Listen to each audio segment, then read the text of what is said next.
Yo, what's going on, Dragon Ballers? Welcome back to another video. Today we're going over a bunch of Zenkai rulings you all need to be aware of. I took the time to go over the new rulebook that was released over the weekend, and I picked out some very interesting rulings that I think you all need to know. But of course, I still definitely recommend going through the rulebook yourself, making sure you're acquainted with rules, all old and all new. Maybe there's some old ones you guys didn't quite realize, or some new ones that you definitely want to be aware of. But anyways, we'll get into this. If you're new here, make sure to subscribe, hit that bell so you never miss a video. Let's jump right into the first ruling. Unison card growth. What this is when you have a unison in play and you take another copy of that unison and put it underneath the unison you have in play to give it a marker. That's called unison card growth.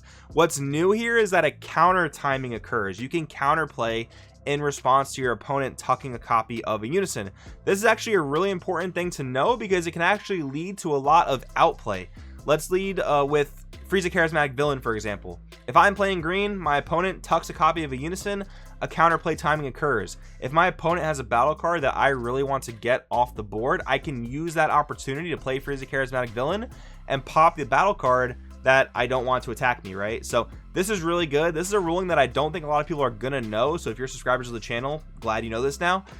You can use this to outplay your opponent in pretty heavy detail if you know about this. So definitely want to make you all aware of that. All right, next up, this is not necessarily a new ruling, but it's new to me, so I wanted to make sure you're all aware of it. So if a card originally has only a single color but gains colors through effects, it's considered to have all those additional colors, but when determining if it's a monocolor card or not, it is considered to be a monocolor card of its original color. This is very important with this draft box leader that I have here as an example. This is a green base leader, but it gains red, blue, and yellow due to its permanent. Now, this seems pretty obvious, like this seems how it should naturally work, but I did inquire about this a long time ago, and I was told that it was not considered a monocolor leader. Now, apparently this rule was added to the rulebook in February, and I must have asked the question to the judges before February. So this rule change has been a thing for a little while, but so of course I wanted to make sure you're all aware of it. And this is a really cool thing because while it's considered a mono green leader, you can play cards like Dormant Potential Unleashed that require a mono green leader or even rebrand, but you can also play cards that require non-monocolor leaders like Raiders Warcry, for example. You can pay 2 to combo Raiders Warcry and actually play it in this deck. So I think it leads to some pretty cool combinations of cards. Definitely wanted to make you all aware of it. All right, next up, cards with energy cost of 0 don't require players to pay a cost of 0 to use them. Instead, players can play or declare their activation without paying their cost. Now, to be honest, I can't think of a situation where this is going to be super relevant in gameplay, so if you have an example, please do drop that down in the comments. But I wanted to bring up Pan as the example, where if you get it down to a 0 cost by having enough battle cards in play, you're not like paying 0 to play it, you're just playing it for free. So that's the way to understand it. Again, I thought this was kind of interesting to bring up because the rulebook makes that specific differentiation. So that might come up in random gameplay elements. Wanted to make you all aware of it. Again, if you have an example for us, leave it down in the comments. Next up, paying Z energy costs. I think at this point we all know how to play Z battle cards, but the really important thing here is, unless otherwise specified, the color of the cards placed in the drop area for Z energy doesn't matter. This is such a cool thing because SSB Vegeta is a card that many players hoped and assumed they'd be able to play in just about every single Z deck, and that turns out to be true because this card does not have a specified cost for its regular energy cost, and you can pay any Z energy color you want to play this. So every single deck now has a Self Awakener they can pull right out of their Z deck. That's going to be such a cool buff for so many decks. What this really benefits as well is actually multicolor decks. Multicolor decks get a buff because if you can charge enough energy to play battle cards of 2 different colors, you can use any Z energy, no matter what color it is, to play Z battle cards as long as you have the appropriate regular energy colors to play them. Think about Red Blue Launch, for example. This is a deck that many people are a little bit afraid of how strong it's going to be in Zenkai format, and if you can charge enough red blue energy in launch, you can play all the best Z cards in red and blue. That seems really powerful. So pretty cool thing I want to make you all aware of here. All right, next up we have something being added to the charge phase, and unfortunately this is an indirect nerf to yellow Bojack players. Sorry about that, guys, but I want to make sure you're all aware of it. So in the charge phase, you're basically drawing a card for turn, you're untapping all your energy, charging a new energy, and what they added here is 728, a checkpoint occurs. So Bojack the Plunderer, what it does is when your opponent switches one of their cards in rest mode to active mode, if your leader is a Bojack Brigade card, all your opponent chooses one card in their hand and sends it to the warp. So basically how it used to work is your opponent would go back to their turn, right? Let's say they had 5 cards in rest mode. they would untap their 5 cards. This auto would trigger 5 times, and they would warp 5 cards in their hand. Let's take this new ruling where a checkpoint occurs before you draw your card for turn. Let's say I have 4 cards in hand against Bojack.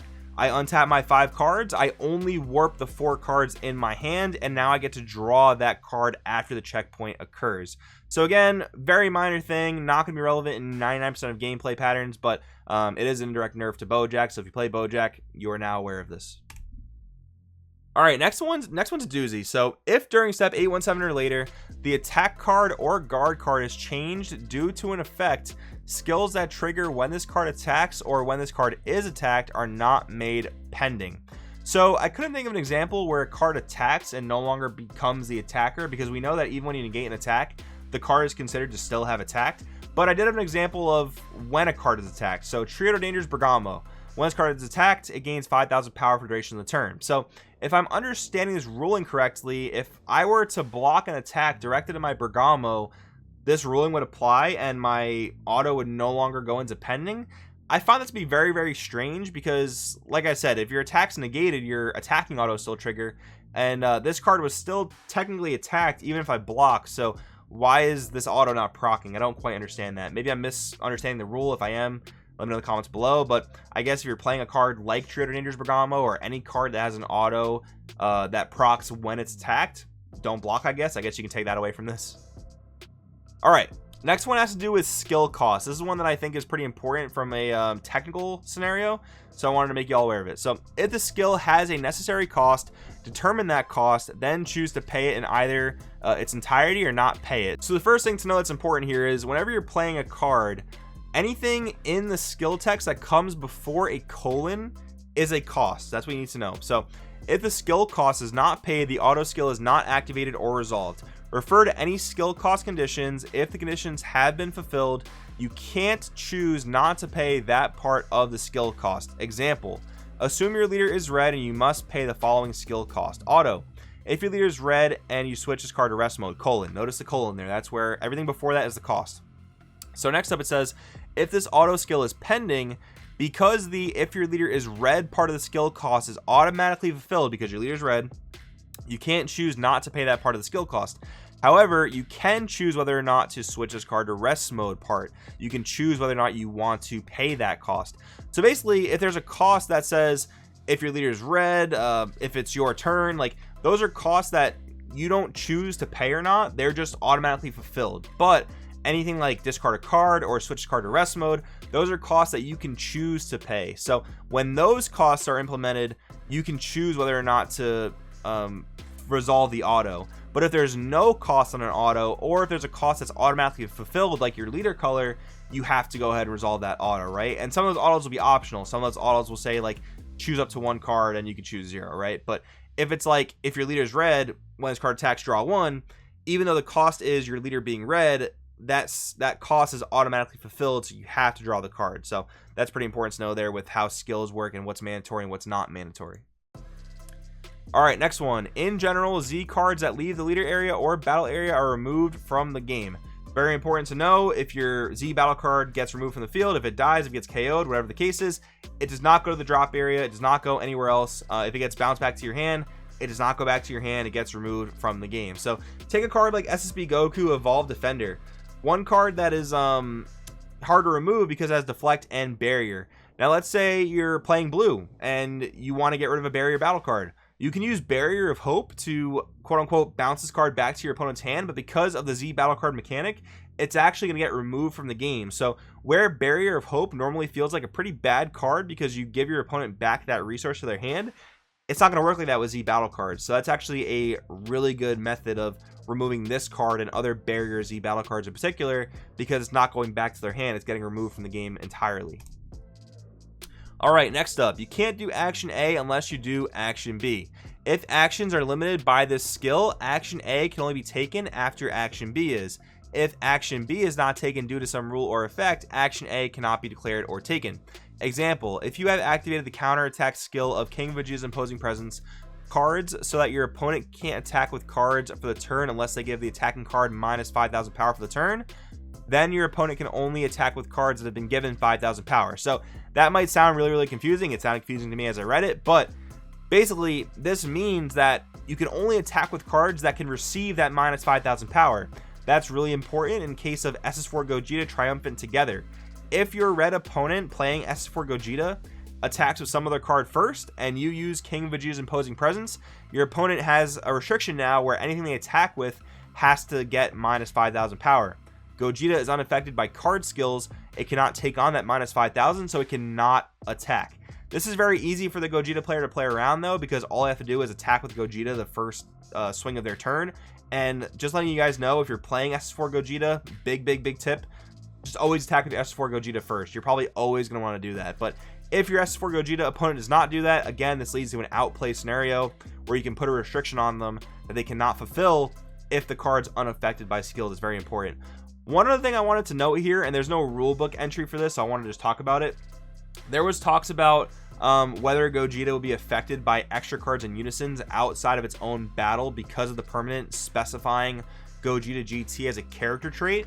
David Fashbinder, the head judge of the game, has specifically said that's not going to be the case, and the rulebook and the FAQ will be updated to reflect this, that the card is just unaffected by every single card in the game that is not a Gogeta GT. That includes extra cards and unisons. Wanted to make you all aware of that because I know there's a lot of discussion going on in the community about how that would work or not. And according to the old rulebook, it would be affected by extra cards and unisons. And I know the rulebook doesn't necessarily say anything about this changing, but David Fashbinder, again, head judge of the game, confirmed it himself. So I want you all to be aware of it. Next up, can use specified cards as energy, which I think is only one card in the game that does this, but I could be wrong. If card text specifies, you can use specified cards as energy. When paying energy costs and skill cost, you can use the specified cards as if they were cards in your energy, and you can use them to pay cost by switching them from active mode to rest mode. So Beerus Reboot gets a buff. I talked about Beerus Reboot in a Rogue video just a couple days ago, or maybe a week or two ago at this point. And I mentioned that you can use Majin Fire West Supreme Kai as part of your pay 16 to win the game. And I didn't know that wasn't legal at the time. Not that I've ever done that in tournament or anything, but I didn't know that was not legal at the time, because in the card's FAQ, it says for some reason you can't use this card to pay skill costs. You can only use this card to pay energy costs. That is apparently being changed here. So Beerus Reboot gets a buff. That's really cool in my opinion. All right, the last ruling I want to go over with you guys. If there is a failure to play a card due to an effect, that card is generally placed in the drop area. Now, I personally feel like this is a weird thing to even state in the rulebook, because it's not 100% of the time true, and that's in the case of SS Trunks' God Sealing technique. And this is in section 13. Now, in section 20, they go on to say stuff specifically related to God Sealing, apparently. So, in section 20, if a battle card chosen for a unit absorb effect fails to enter play, it's placed in the owner's drop area. And then the next rule under that is, as an exception to the above rule, if a skill states that a card is returned to the owner's hand instead of being played, aka God Sealing Trunks, its returned to a player's hand by such a skill are not placed in their owner's drop area. Now that's particularly obvious, but where this gets tricky is in regards to Z battle cards. I know for a fact that if you were to like Denial of Hope or use some sort of counterplay that would prevent a card from being played, it would get removed from the game and not go to the drop area. But what happens if you attempt to play a Z battle card and it gets bounced back to the opponent's hand? Does it go right back to the Z deck? Does it get removed from the game because you were attempting to play it and it failed to play? That's one that I'm not totally sure about. Again, I find it very wonky that they include to add this, saying like generally when a card's failed to play, it goes to the drop, but some cases that's not the case. Like, what about if a card says return it to the deck instead of playing it? What happens in that case, right? So just a little bit of confusion for me. I'll leave this last one up to you guys, I guess. If you know more about this, what happens when I play a Z battle card and I use God Sealing Technique Trunks to negate the play of that? Does it go back to the Z deck or does it get removed from the game? Let me know in the comments below what you guys think, but hopefully you found some helpful info in this video. If you did, definitely leave a thumbs up. Let me know in the comments below what you think. Thanks for watching, and I'll see you guys in the next one.